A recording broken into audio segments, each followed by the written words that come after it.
itu niat kita membaca subhanallah hanya untuk mengingatkan imam saja dalam hati kita, misalnya kita bagi sholat imam salah, lalu kita bilang subhanallah, niat kita membaca subhanallah yang ada di otak pikiran kita saat membaca subhanallah hanya untuk menegur imam, maka sholat si makmum tadi batal.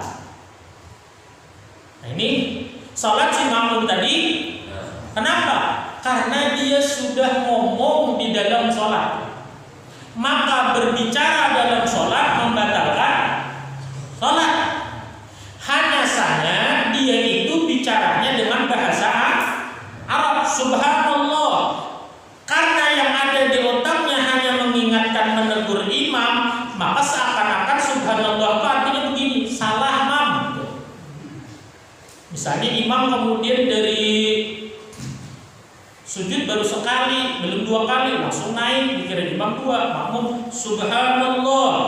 Makmum ini hanya niat menegur imam, berarti subhanallah itu ngomong kemana?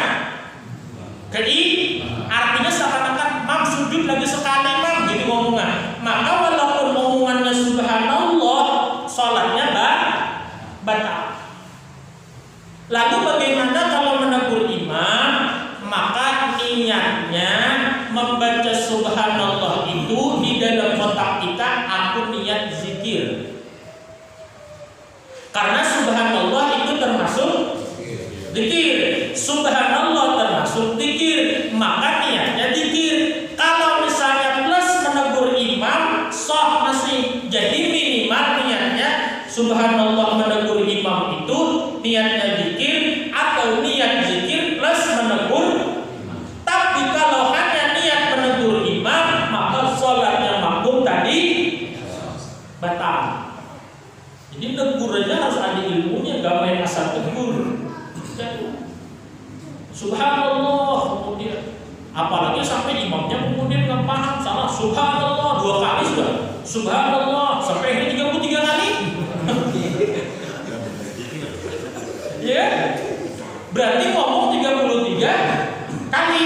Nah, ketika menegur subhanallah itu niatnya yang pertama, yang paling terpenting adalah niat imam salah nih, imam salah, maka ketika kita, makanya minta maaf ya, jangan dibiasakan refleks subhanallah itu, jangan dibiasakan, lo harus pakai ilmu. Begitu mentang-mentang imam salah, subhanallah, barang satu masjid, subhanallah, imamnya buru-buru ingat keder malah ada, karena satu masjid subhanallah gitu, mending nggak takbir, lo takbir, Allah Akbar. Jadi bukannya, ya, untuk subhanallah sudah ada takbir. Maksudnya makanya itu minta maaf, yang berkewajiban berkesunahan menegur imam itu yang paling sejajar dengan imam sini nah. Tidak. Kalau semua Pak bukan ingat kita kaget ada. Bisa. Ya kan coba ya kan satu jamaahnya orang 30 bareng-bareng subhanallah. Apalagi yang di pojok sana tahu apa bukan subhanallah gitu kan. Dalam hati imam ya, dalam hati imam salah gitu kan? Maka yang punya kewajiban menegur itu yang pas di belakang sini nah. Maka itu kemudian yang orang sejajar imam di belakang sini ini minimal kemudian muridnya imam lah. Maksudnya murid, artinya orang yang juga paham ilmu. Kenapa? Nanti kalau imam ada apa-apa, imam keluar dia yang maju. Atau misalnya yang salah kemudian dia negur, bukan yang pojok sono yang negur. Nah, cuma ya itulah di kita alhamdulillahnya semangat kencang, ilmu nggak ada ya kayak gitu jadinya. Nah, yang kedua menegur yang di belakang subhanallah ini tadi, dia kudu niatnya harusnya niatnya zikir. Kalau niatnya menegur itu sama dengan ngomong. Tapi kemudian kalau kita bersih hadis lalu kita bilang alhamdulillah, maka itu nggak berniat zikir juga, kemudian sah tetap sholatnya. Kenapa? Karena dia tidak berniat ngomong menuju ke siapa-siapa. Kalau tadi subhanallah niatnya menegur, kalau bersih tetap sunnah subhanallah sekalipun dalam sholat. Hadis subhanallah, alhamdulillah. Begitu hadis alhamdulillah.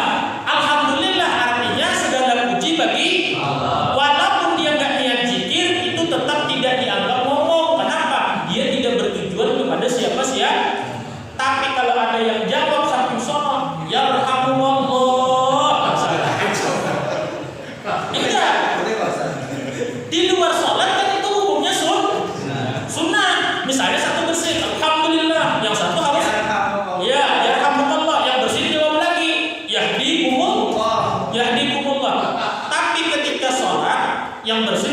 subhanallah.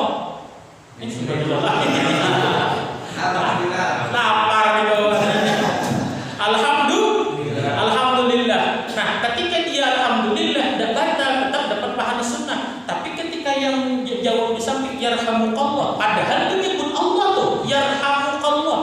Cuma arti yarhamukallah tuh semoga engkau mendapat rahmatnya Allah. Berarti mau